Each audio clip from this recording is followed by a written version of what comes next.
Merci de choisir Kivu Morning Post pour vous informer. Mesdames et messieurs, bonjour. Bienvenue à suivre ces rendez-vous d'actualité. Commençons par les principaux titres. Le président rwandais Paul Kagame et Félix-Antoine Tshisekedi pourraient signer un accord dans les semaines suivantes aux USA devant le président américain Donald Trump. Le projet d'accord sera déposé ce vendredi 2 mai au secrétaire d'État américain. Et puis dans l'est du pays, des affrontements violents se poursuivent ce vendredi dans le territoire de Massissi et Lubero entre les rebelles de la FCM23 et les miliciens Ouazalendo alliés à l'armée congolaise. Ces combats ont entraîné un déplacement massif de la population. Ces titres et bien d'autres vous seront développés dans cette actualité. Mesdames et messieurs, restez branchés.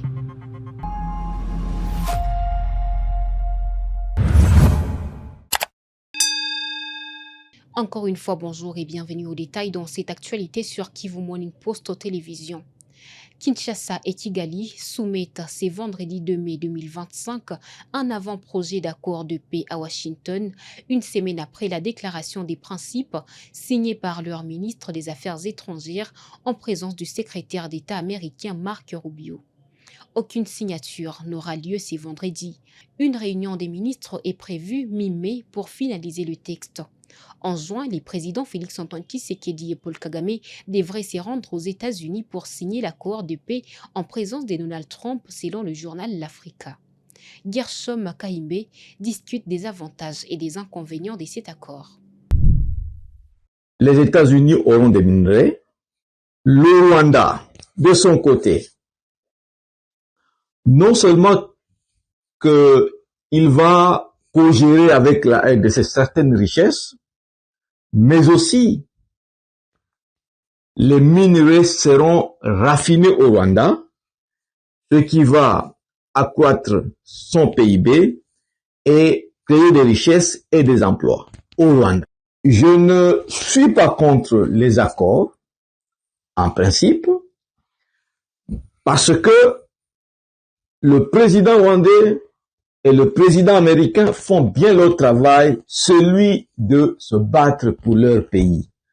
Et les dividendes qui vont, et les richesses qu'ils vont créer à partir de ce deal vont effectivement profiter aux Américains et aux Rwandais. Nous, Congolais, nous avons aussi besoin de présidents comme Kagame, comme Trump, qui vont aussi se battre pour les intérêts des Congolais. Parce que avec Tshisekedi, il n'y aura pas d'abord la sécurité, c'est sûr, mais aussi les Congolais ne vont tirer aucun profit de ce deal. Celui qui pourrait peut-être bénéficier, c'est Tshisekedi lui-même parce qu'il va rester au pouvoir. Et c'est tout ce qu'il veut.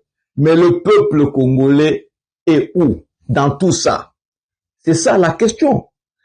Alors, Tshisekedi n'est pas crédible. Il ne peut pas défendre ou représenter les intérêts des Congolais. C'est là que le problème se pose. La solution, et l'unique solution, c'est de remplacer Tshisekedi, de trouver un président capable de garantir les intérêts de tout le monde. Je l'ai annoncé en sommaire, des affrontements violents ont été signalés ce vendredi dans le territoire de Lubero entre les rebelles de la FCM23 et les miliciens Ouazalendo alliés à l'armée congolaise. Ces combats ont eu lieu à Lunyasenge dans le groupement Moussindi, chefferie de Batangui. Selon les sources locales, les rebelles de la FCM23 ont pris le contrôle de cette localité située à une vingtaine de kilomètres de Kiavinyonge, comme l'atteste Maïcha Mouima Lewis, porte-parole de la société civile du Congo EMESCO au Nord Kivu. Pour le moment, la situation est si calme, hein, parce que les hommes 23 viennent d'occuper la cité en question. La cité de Lunyasenge, c'est une cité, donc voilà, c'est une cité qui est située au bord du lac Édouard. Oui, il y a eu des combats parce que depuis lundi de cette semaine, il y a eu des affrontements entre les FRDC, plutôt entre les Ouazalendo et les hommes 23. Et puis bon, on avait commencé à chose à Kamandi, Taliha, Maintenant, Mwirimbo, aujourd'hui, on est à Lunyasenge. Lunyasenge, Chavignongue, ça fait, bon, je peux estimer à 25 à 30 kilomètres. Bon, oui, ils sont en déplacement parce qu'ils ont peur des M23 parce qu'ils n'ont jamais vu même les M23, raison pour laquelle ils se déplacent. Et il y a ceux qui sont encore sur place, et même si bon, c'est difficile de les atteindre, mais il y a quand même des personnes qui sont encore sur place. La prise de ces agglomérations du groupement Moussindi a été confirmée par les autorités administratives qui parlaient d'une situation confuse. Walishakamata partie yangu yote kote west ya Lake Edward donge kuanja Kurwindi mpaka kule Katundu mpaka pale Musenda donge kumpaka ya Baswa na Batangi donge banisha kamata kote west yote Kamandi Lake Mataliha Kiserera partout. Leo asubuhi ndio wamekamata nani Lunyasenge kule Makalimba Mabubuku Nunu deja kule kulisha jilibere na Lunyasenge kwanza kulikuwa kusha jilibere au peke ndio walikuwa napiga kwa tu masasi basoda na walishaenda na wazalendo ndio wasoda waliambia kajuzi wazalendo sasa waache kupigana waende ndio wako concentrate tu Kisaka oro ni wa mingi na kufika Kiavinyonge ni sekonde wakapenda tana leo na kesho wamefika Kiavinyonge. Et puis des violents combats opposent ce vendredi 2 mai 2025 les groupes armés Wazalendo aux éléments de l'AFC M23 dans les villages de Kachovu, localité de Miano, en chefferie de Baoundé, en territoire de Massissi. Détail avec Ben Mouima. Selon des sources locales, les Wazalendo ont d'abord attaqué les rebelles de l'AFC M23 en les délogeant de leur position à Kachovu, non loin de Kishanja, 1h vers 4h du matin. Kachovu est situé à environ 50 km au sud-ouest de Rubaya, vers les territoires de Walikale. Après la réorganisation des combattants de l'AFC M23 dans la zone, ces derniers ont riposté, reprenant la position. Ces affrontements ont conduit à la paralysie de la circulation dans la zone. Les habitants sont restés terrés chez eux, craignant d'être victimes. Des tirs nourris d'armes lourdes et légères étaient encore attendus, provoquant une panique générale parmi les habitants. La présence de l'AFC M23 est signalée dans les centres de Kachovu et les affrontements s'étendent vers les villages voisins. Comme Kachovu se situe à la limite entre les Nord et les Sud Kivu. Un habitant sous anonymat a déclaré « Les rebelles ont encore récupéré la position de Kachovu, les Wazalendo ont été repoussés. Tout s'est passé à 4 heures jusqu'à présent. Après avoir été repoussés, les M23 ont débordé pour ouvrir le feu sur les Wazalendo, récupérant de nouveau la position. La population s'enferme dans des maisons tandis que certains fuient vers des destinations inconnues. Le feu brille là-bas car les Wazalendo s'organisent pour barrer la route à l'ennemi. Kachovu fait partie des villages occupés par les rebelles de l'AFC M23 depuis plus de 4 mois. Ces combats ont également paralysé les activités scolaires dans la zone. Les attaques repérées des Wazalendo contre les positions de l'AFC M23 sont devenues monnaie courante dans plusieurs chefferies et localités de ces territoires. Ces affrontements interviennent alors que deux parties sont censées respecter les cessez-le-feu. Suite à ces affrontements, la situation sécuritaire reste très tendue dans les groupements Oufamandou. Ce vendredi 2 mai 2025, la RDC et le Rwanda pourraient présenter un projet d'accord devant les États-Unis. Malgré les démarches diplomatiques des Qatar, des États-Unis et de l'IA, des affrontements intenses ont été signalés dans les provinces du Nord et du Sud Kivu. Le gouverneur de la province du Nord Kivu, Moussanga Erasto, nommé par l'AFC M23, a annoncé ce vendredi une mesure exceptionnelle d'exonération fiscale en faveur des habitants de la cité de Saké dans le territoire de Massissi. Les habitants de Saké ne paieront pas de taxes pendant 3 mois. Cette décision vise à alléger les souffrances économiques des ménagers locaux. Blaise Bassabossé depuis Saké nous relate les faits et l'ambiance après cette annonce. Suivez. M23 n'est pas venu seulement pour lancer les travaux de la construction de cette route, 56 km. Dans les discours du gouverneur de la province du Nord Kivu, 3 mois sans payer des impôts pour la population des Saké. Le gouverneur estime que cette population a longtemps souffert. Il faut laisser 3 mois pour cette population, afin que cette population puisse se reconstituer un peu. Suivez les mots du gouverneur. Musoko ya Sake, mabotike ya Sake, tunawapatia 3 mois na hamulipe taksi.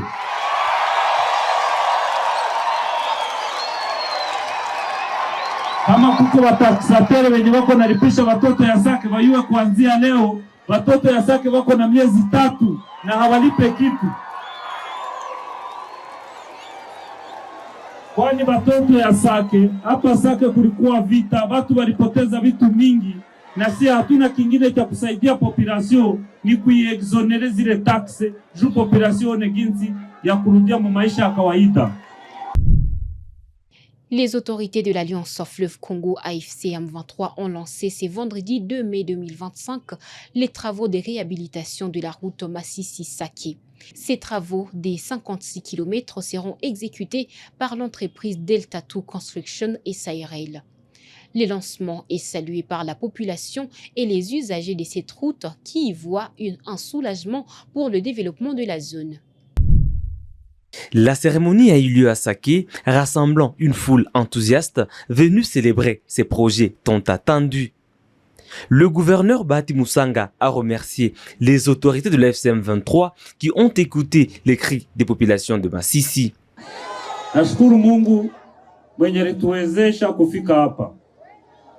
Ya pili, ninashukuru uongozi wa chama, uongozi wa AFC ndio ulituwezesha na kutupatia ruhusa ya kukuja tengeneza hii barabara. Tuliwaomba, tukasema uongozi, watoto wa kwetu Masisi wanateseka. Ces travaux sont financés par la FCM 23 et confiés à l'entreprise Delta 2 Construction et SARL. La première phase touchera l'axe Saké-Masisi avec des travaux qui s'étendront sur 5 mois à partir du 1er mai 2025. En se tournant vers l'avenir, le gouverneur a annoncé l'ouverture de la route Saké-Kanyabayonga qui sera également asphaltée après la route Saké-Masisi. Habari ya mzuri yengine yenye ninawawekea ni ya siku kidogo, tutakuja fungula barabara ya Sake Kanyabayonga. Ile barabara yenye tutatengeneza ya Sake Kanyabayonga itakuwa barabara ya gudro.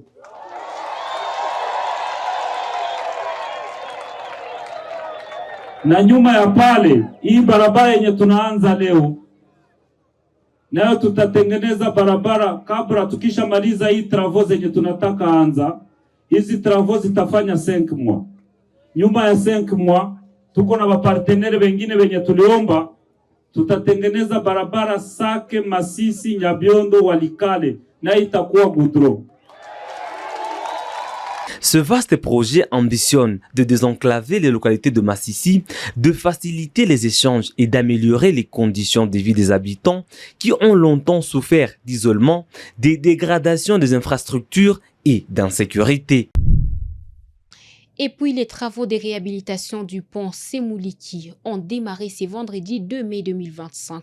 Ces travaux sont exécutés par l'Office de route avec le soutien de la MONUSCO.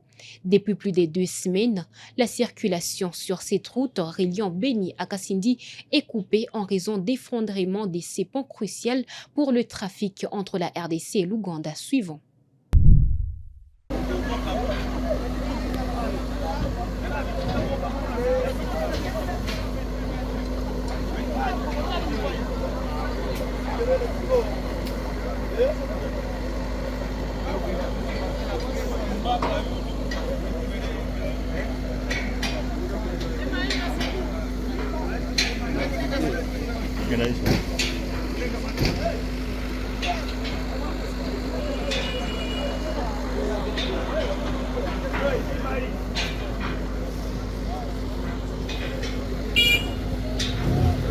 La rivière Semouliki.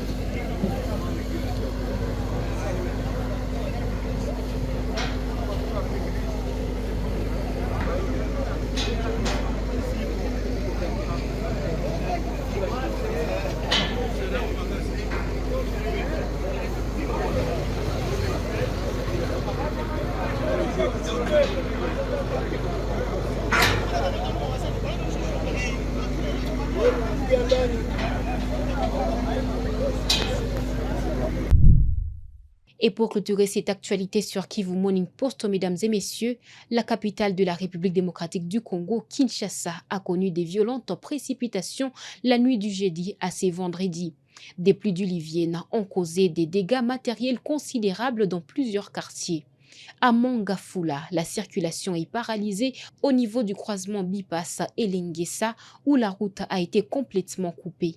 Le tronçon reliant Mabanga à Kindele en direction des Kimwenza a également subi d'importants dommages, rendant l'accès difficile. Dans la commune d'Engaliema, l'érosion provoquée par la pluie a emporté plusieurs habitations sur l'avenue Lalou et détruit une partie de la chaussée, isolant temporairement certains riverains. Ces images témoignent des dégâts énormes. Suivez.